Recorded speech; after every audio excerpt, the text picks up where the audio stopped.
Well, welcome back to the Castle of Madness, guys, and another exemplification of why war is truly hell.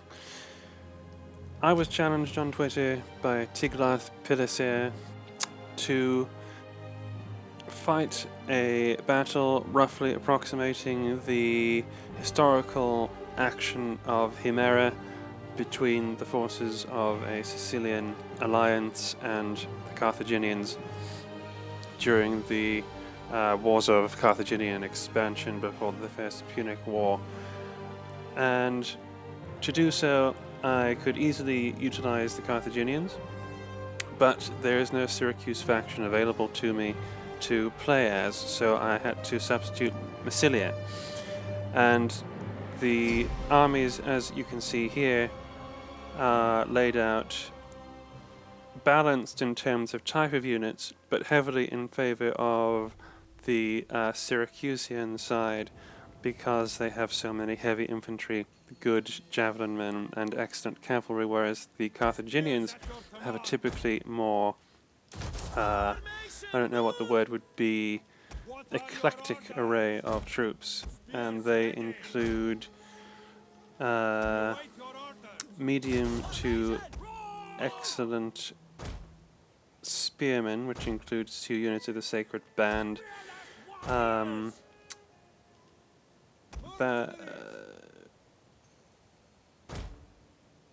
Iberian and Celtic mercenaries, and a mixture of peltasts and Balearic slingers. Cavalry is much weaker than the Syracusian sides as well, because I do have, again, a mixture of Celtic and Iberian horse, and I think 1 unit of regular of African cavalry. So it's not quite as close to the unit statistics of the actual battle as one might like, because of the constraints of the game. I would probably have a much stronger cavalry force if I was actually doing an accurate representation of the battle. This is just a challenge based on that battle, and we've got as close as we can. Now I start off really badly, and you'll see why in a minute. In all the practice warm-up games I did in custom battles before this, I had actually lost. So I really wasn't terribly confident with my Carthaginian army against anybody, least of all a very solid army like this. And I decided I was going to go and just try and take out his cavalry as soon as possible. Heavy horse at your command. Cavalry! Advance at speed. Basically, just so I wouldn't have just to have another less thing to worry about. Unfortunately, my cunning plan to savage his cavalry kind of went pear-shaped pretty fast. The men are wavering.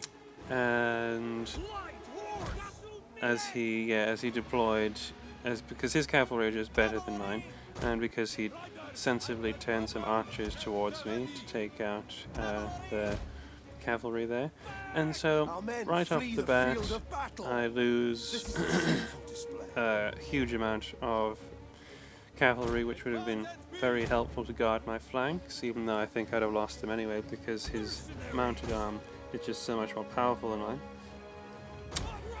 It's not good anyway, is it? And trying to pull the heavy cavalry out here, and they're just getting picked off by a really effective charge by these Massilian cavalry.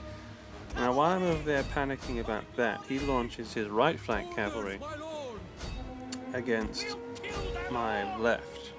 Now, I didn't see that coming because I was too busy trying to extricate my cavalry, my other cavalry, from my idiotic attempt of, winning doing a battle when you're early. And now I'm in serious trouble because I have to turn some of my reserves to take on that flanking force. And luckily I can contain it because there's only 2 of them and I have enough reserves and archers and stuff to take them out. But he's now harassing both flanks, actually, which you can't quite see. He's sending cavalry around the right flank as well. Our men flee the field of battle. He's got excellent infantry up here, and I'm just trying to contain them so I can just trying to contain them basically for as long as possible to try and outflank them. I was going to do that with the cavalry, but again I lost all my cavalry, so now I'm going to have to do it with mostly the infantry. The peltasts and the mercenaries are going to have to do that for me. The general is going to be key here because I'm going to need his morale saving function to keep the line steady. Now I've contained the left flank cavalry attack, but this right flank is now under pressure as he sends in his cavalry to try and cause disruption in my rear. He has foolishly left his general exposed to my entire left flank reserves.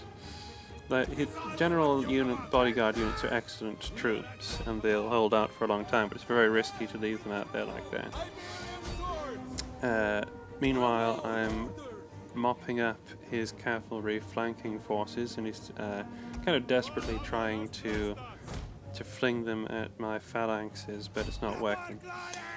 So now we're back on semi-even terms.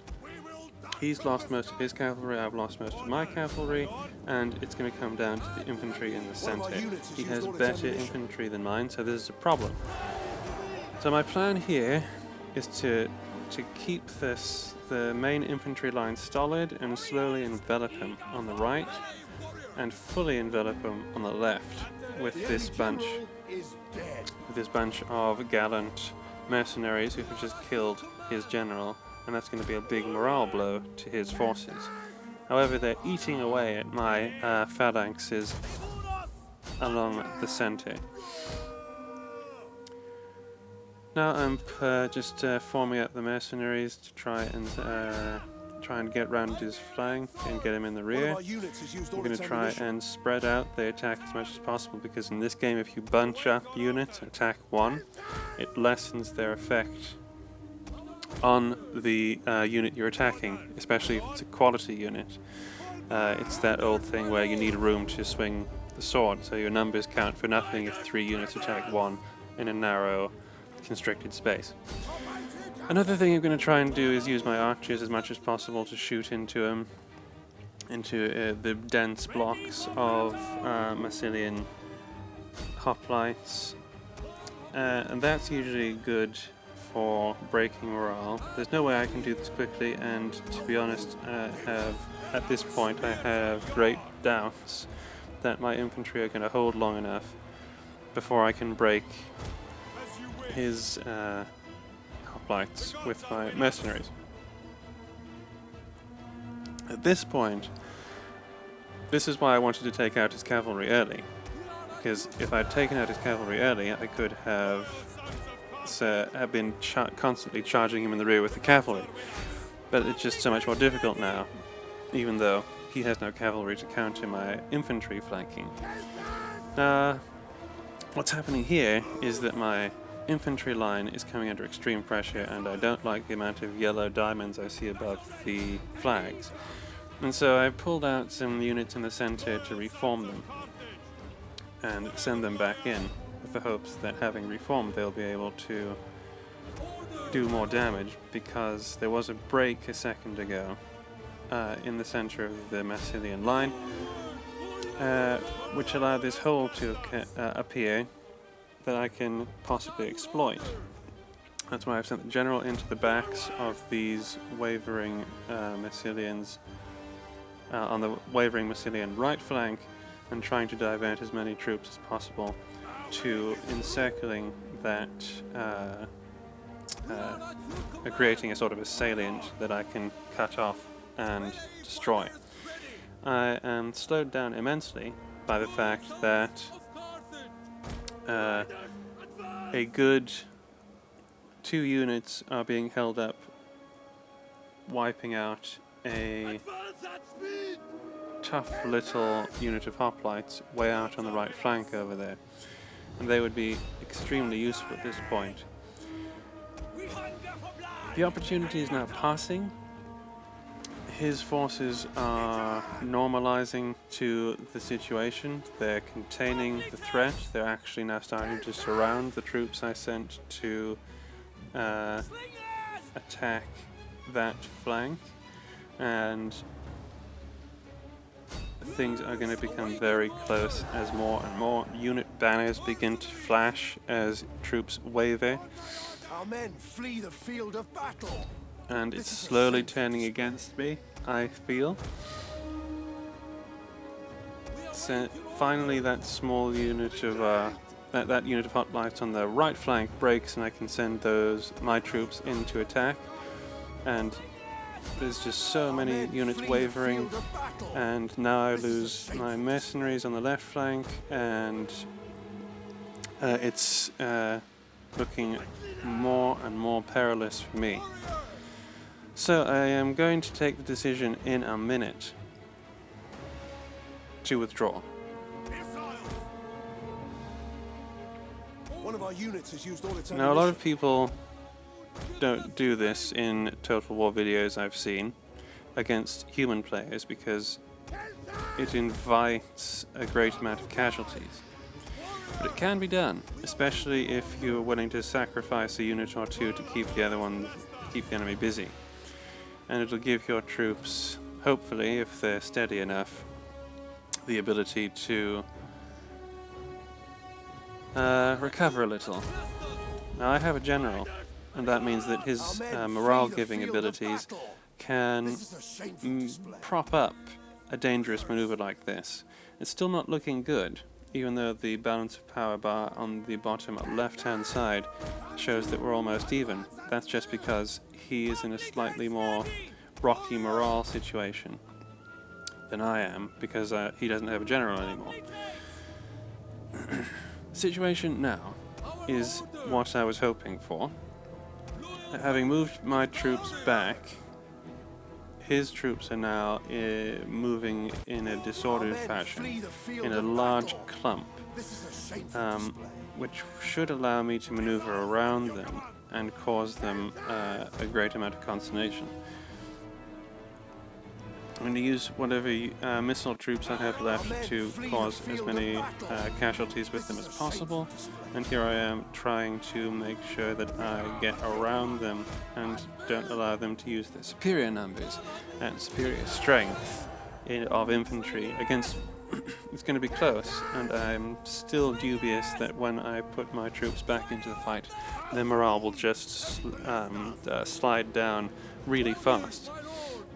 But I do have general, and at this stage it's more than acceptable to risk his life, basically, because it looks like I'm losing. I've just lost a unit in the center there, and another one is breaking. There they go.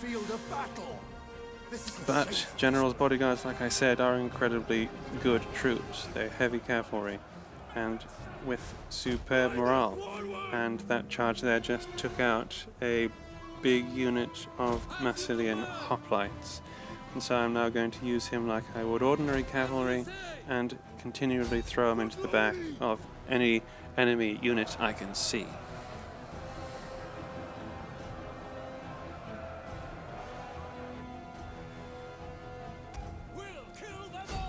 Out of ammunition archers are doing nothing, so they get sent in. They're not archers actually, they're Balearic slingers. They won't do very much, but they will allow me good targets at the back or good rear targets to charge, so long as they fight on. I'm getting an inkling now that I might be able to pull off a Pyrrhic victory, because I can continually charge with few casualties into the rear of these men, and their morale is crumbling actually. And I'm very surprised about this because, as I said, my practice warm-up battles to get my head into the gaming sphere, as it were all fairly inglorious failures. But here we are actually pulling off a technical win, even though I wouldn't call losing this many men exactly winning. A little bit of a worrying wobble there because the general got too far away. And he's going to come in now and try and save the day. This general will win this battle through his pure force of will, basically, as any strategy. Because he proved himself to be totally inept at controlling a coordinated attack. Now, because of that wobble, I am withdrawing a second time, and then accidentally almost exiting the game because of a distraction. I think someone called me. But yeah, I'm going to withdraw a second time because they're just starting to cut me down again. They found some sort of second wind, and what was looking like a Pyrrhic victory is now again uncertain. And it's going to come down to this: three fairly large units of Thessalian hoplites and peltasts against one unit of heavy Carthaginian infantry, peltasts and Balearic slingers, and one general's unit. We're going to be able to clean up these peltasts out front really quickly, I hope. And for some reason the AI just stops dead in his advance and doesn't try to help his beleaguered peltasts, who now rout. And now it's just a question of who can win this engagement here. One last rally from the general and a charge into the rear, which is actually stopped by the fleeing peltasts, and that means they don't get as good a charge as I'd have liked. Our men flee the field of battle.